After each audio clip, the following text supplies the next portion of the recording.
सी times के दृष्टिकोण कार्यक्रम में दोस्तों आज हम जिस मुद्दे पे बात करने जा रहे हैं वो है शिक्षा। शिक्षा एक ऐसी व्यापक चीज है जिसके बारे में विचार करने महज स्कूल में दाखिला लेके आप पढ़ाई करके या परीक्षा दिलवा के अपने बच्चे को एक शिक्षित बताने की कोशिश करते हैं, लेकिन शिक्षा एक बहुत बड़ी चीज़ है। इस पर बात करने जा रहे हैं, हमारे साथ हैं पलक गायकवाड़ जी। हम आपका स्वागत करते हैं और ये भी बता दें आपको 3.5 दशक की एजुकेशनल एक सफ़र है लिटिल किंगडम स्कूल का और उससे जुड़ी हुई है पलक। तो पलक जी, मुद्दा आता है कि बेसिक एजुकेशन से लेके हायर एजुकेशन और फिर कैरियर को लेके एजुकेशन में आपको क्या लगता है कि बच्चों को किस तरीके से आज और आज से पहले 3.5 दशक पहले आज की स्थिति में और पहले क्या परिवर्तन आ चुके हैं? मुझे ऐसा लगता है कि परिवर्तन तो बहुत आए हैं, बहुत ज़्यादा आए हैं।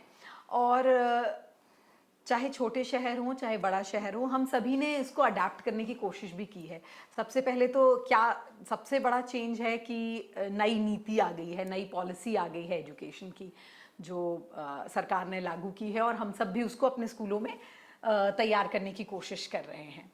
ये जो नीति है ये बिल्कुल आपके इस प्रश्न का जवाब देती है कि क्या क्या होना चाहिए और क्या है और क्या था। क्योंकि एजुकेशन का मतलब ये होता है कि हमारी मार्कशीट पे सिर्फ नंबर नहीं, हम अपने जीवन को किस प्रक्रिया से जीते हैं, किस तरीके का इंसान बनते हैं और हम अपने देश को या हम अपने पूरे दुनिया को अपने तरफ से क्या प्रदान कर पाते हैं।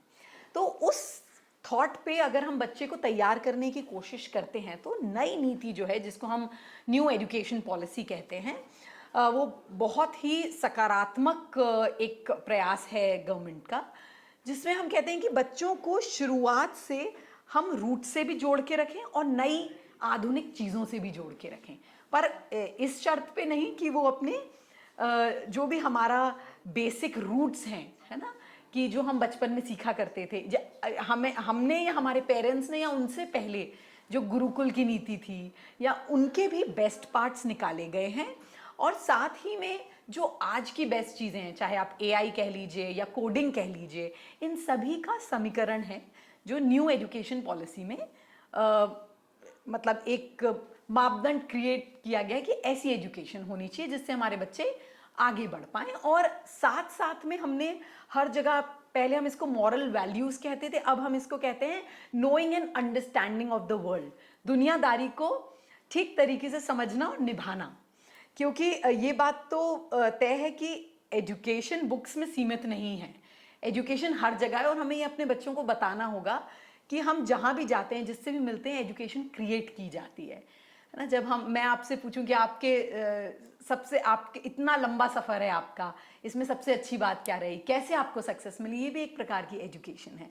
सो कहीं ना कहीं हमें बच्चों को बताना है कि जिस प्रकार से हम बुक्स को एक माध्यम मानते हैं, वैसे ही हर इंसान हर जगह एजुकेशन प्रदान करने वाली होती है और हम कुछ ना कुछ सीख के अपने आप को तराशते हैं ताकि हम दुनिया के लिए तैयार हो पाए। पलक, क्या है जिस तरीके से पहले क्या एक एजुकेशन की बात की जाए, बेसिक एजुकेशन प्राइमरी सी, स्लेट, खड़िया मिट्टी जी, ब्लैक बोर्ड, ये सारी चीज़ें होती थी और आज डिजिटल स्लेट आ चुकी है बच्चों के पास में।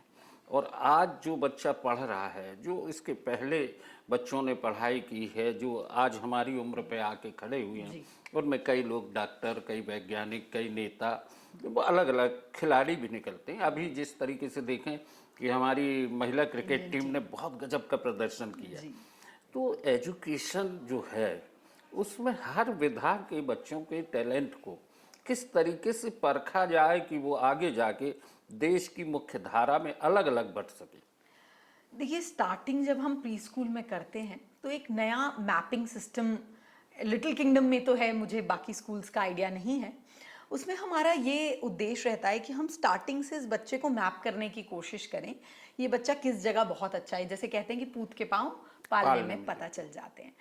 और जो एक्सपीरियंस टीचर्स रहती हैं उनको समझ में आता है। हम एक अलग टाइप का करिकुलम भी इस्तेमाल करते हैं जिससे जो भी बच्चे की यूएसपी कह लीजिए, या जो बच्चा जिस जगह पे अच्छा है वो थोड़े टाइम में झलकने लगता है, क्योंकि ट्रेनिंग तो इनिशियल लेवल्स में सबको दी जा रही होती है। पर जैसे पब्लिक स्पीकिंग है तो हर कोई नहीं कर सकता, पर कुछ बच्चे होते हैं जो बहुत एविडेंटली सामने आते हैं बोलने में, समझ में आता है कि इस बच्चे में इस प्रकार का टैलेंट है। कुछ बच्चे खेलने में बहुत अच्छे होते हैं, समझ में उनको आगे बढ़ाया जाता है कि डिस्ट्रिक्ट लेवल खेला जाए, नेशनल लेवल खेला जाए। सो कहीं ना कहीं ये मैपिंग सिस्टम जो है ये बहुत स्ट्रॉन्ग स्ट्रेंथ होता है एक स्कूल की, और उसमें हम ये प्रयास करते हैं कि प्री स्कूल से लेकर, यदि बच्चा हमारे पास 12th तक पढ़ता है, ये पिछले 10 सालों से हम कर रहे हैं, तो हमें ग्राफ समझ में आता है कि ये बच्चा इस पर्टिकुलर सब्जेक्ट में ज़्यादा अच्छा है। पर कई कंस्ट्रेंट्स भी होते हैं एजुकेशन सिस्टम में, जैसे हमारे पास कुछ सब्जेक्ट्स हैं जो चूज किए जा सकते हैं 10वीं के बाद। कुछ बच्चे उसको पढ़ने में इंटरेस्टेड ही नहीं होते, पता है कि इनका मैथ्स बहुत अच्छा है पर साथ में फिजिक्स का कोई बहुत इंटरेस्ट नहीं दिख रहा है। तो इन जगहों पे हर्डल ज़रूर आते हैं, जिसके लिए अब काफ़ी सारे अपॉर्चुनिटीज़ आ रही हैं। पर कहीं ना कहीं डेफिनेटली ये मॉडरेशन की थ्योरी में फिट इन होना थोड़ा मुश्किल है कि हम कहें कि ये बच्चा मैथ साइंस लेके ही आगे बढ़ पाएगा। कई बच्चों का फिजिक्स अच्छा होता है पर मैथ्स तक खास नहीं होता, केमिस्ट्री अच्छा है, तो बच्चा वहाँ अटकता है। बट जब हम मेट्रो सिटीज़ में देखते हैं तो ये बहुत सारी अपॉर्चुनिटीज़ आजकल एक्सचेंज ऑफ सब्जेक्ट्स में आने लगी हैं कि अगर वो चाहें तो वो फिजिक्स ना लेके दूसरा सब्जेक्ट भी, एंटरप्रेन्योरशिप ले सकते हैं। और आजकल बच्चा बहुत फोकस्ड भी है, उसको पता है कि मुझे करना क्या है, मेरा बैकग्राउंड क्या है, मैं किधर जाना चाहता हूँ, मेरा पर्सनल इंटरेस्ट क्या है। मैं थोड़ी सा आपको एक जगह रोकना चाहूँगा। लिटिल किंगडम स्कूल में बहुत अच्छी पढ़ाई होती जी है, इसके बाद भी क्या वहाँ के बच्चे कोचिंग में जाते हैं? और क्यों जाते हैं? देखिए क्या है, हमारे कंट्रोल में पेरेंट्स और बच्चा 100% स्कूल के बाद नहीं रह सकता। हमारा कहना रहता है कि एटलीस्ट 8वीं तक आपको ज़रूरत नहीं है, स्कूल में आपके सिस्टम्स इतने अच्छे हैं कि आपको कोचिंग जाने की ज़रूरत नहीं है। बट शायद मुझे लगता है क्योंकि माता पिता के पास अभाव है समय का, हमारे माता पिता शायद हमें ज़्यादा समय दे पाते थे, हमारी मदर वर्किंग, एटलीस्ट मेरी मदर वर्किंग नहीं थी तो वो हमें समय दे पाती थी।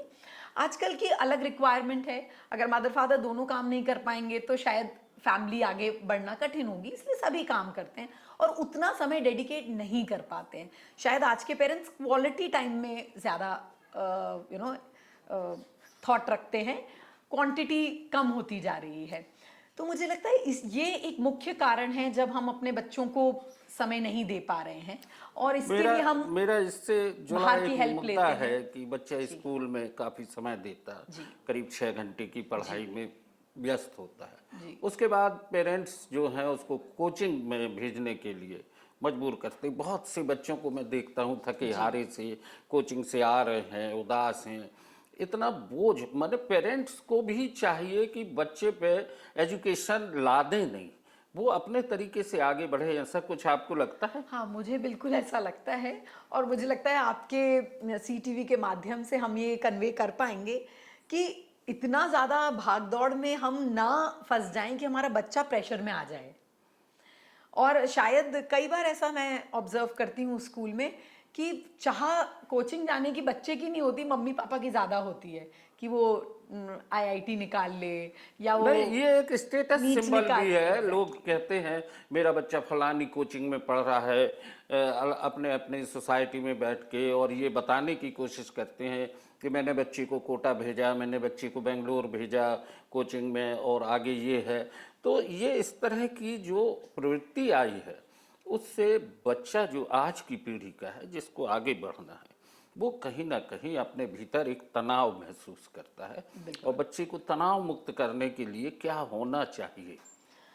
सबसे पहले तो अपने बच्चे को समय देंगे तो अपने बच्चे को समझ पाएंगे, और मेरे को लगता है अगर माता पिता ही बच्चे को नहीं समझेंगे तो फिर तो बहुत मुश्किल है किसी और का समझना। चाहे स्कूल में तो एक टीचर के पास एक निश्चित समय है, उस समय भी, बीच और में भी उसमें एक बच्चा नहीं है, उसमें एक पूरी एक क्लास पूरी क्लास है।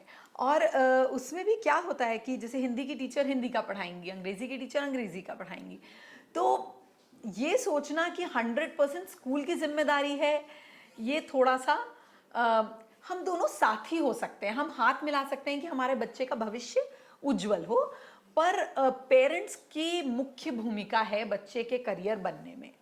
ऐसा मुझे बहुत स्ट्रांगली लगता है। यदि आप अपने बच्चे के लिए अवेयर हैं और आप जानते हैं कि उसका क्या पैशन है, अच्छा, उसका। पेरेंट्स टीचर मीटिंग होती है, जी। पेरेंट्स भी आते हैं, तो आप लोग बच्चों के बारे में पेरेंट्स से चर्चा करते होंगे, जी। उनकी प्रोग्रेस बताते हैं, तो ये भी बताते होंगे कि बच्चे में क्या क्वालिटी नहीं है। कमजोरियां तो मैंने अक्सर सुनी है कि पेरेंट्स टीचर मीटिंग में स्कूल के टीचर ने बच्चे की बहुत शिकायत की।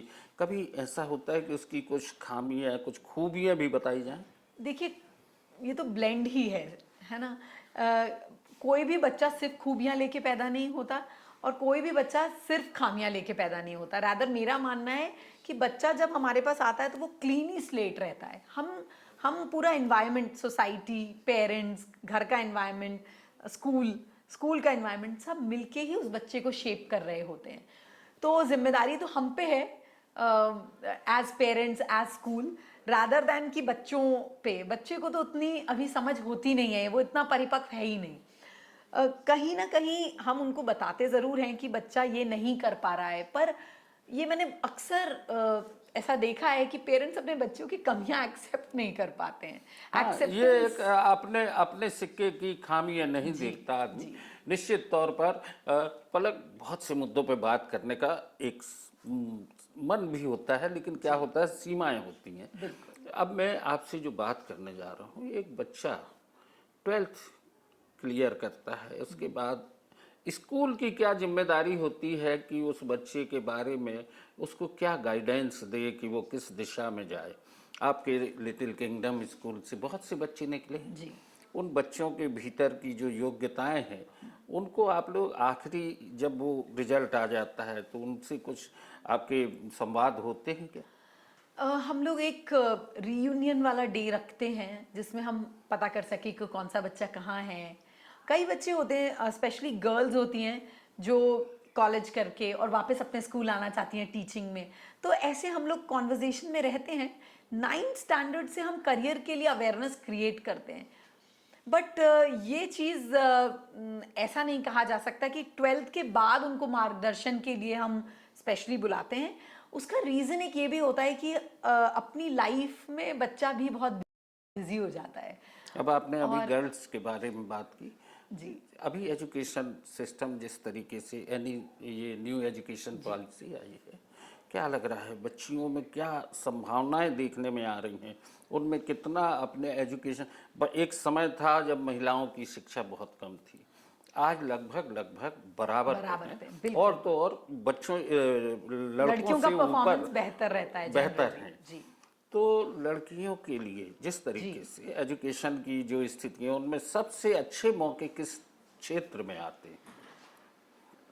वैसे तो आसमान पूरा खुला है, और ये कहना कि जेंडर बायस तो मुझे नहीं लगता हम में होना चाहिए कि लड़कियों के लिए क्या, क्योंकि हम अब अभी आप भी मान रहे हैं कि हम इक्वल पे आ गए हैं ऑलमोस्ट। ऐसा कोई क्षेत्र बचा नहीं है जिसमें लड़कियां नहीं हों। मुझे ऐसा लगता है कि अब हमें ज़रूरत है संतुलन बनाने की।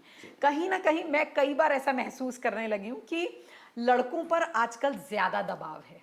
ये बात आपने सही कही।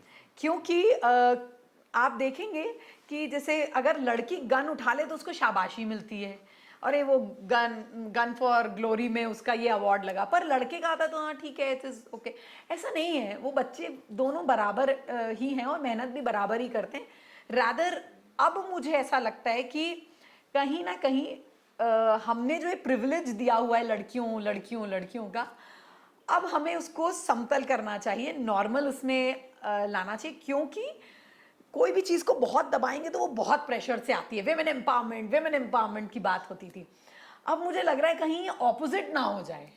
क्योंकि आप देख रहे हैं कितने केसेस हैं जिसमें डोमेस्टिक वायलेंस अब फीमेल करने लगी हैं, और कितने ऐसे, मतलब मुझे बोलना नहीं चाहिए बट मर्डर केसेस हैं। क्योंकि हम समझा नहीं पा रहे हैं कि एम्पावरमेंट का मतलब आज़ादी नहीं है, अ, या एम्पावरमेंट का मतलब है कि हम सशक्त बना रहे हैं पर गरिमा में। चाहे वो आदमी हो चाहे वो औरत हो, हम सभी को गरिमा शोभा देती है, और वो ही उसी से हमारा देश आगे बढ़ेगा। इन केसेस से नहीं कि ये उल्टा पड़ जाए। दोस्तों, बहुत गंभीर मुद्दे पे बात हुई है और मुझे लगता है कि ये दृष्टिकोण कार्यक्रम जिसमें कि हमने न्यू एजुकेशन पॉलिसी से लेके शिक्षा के तमाम पहलुओं पे बात करने का प्रयास किया है।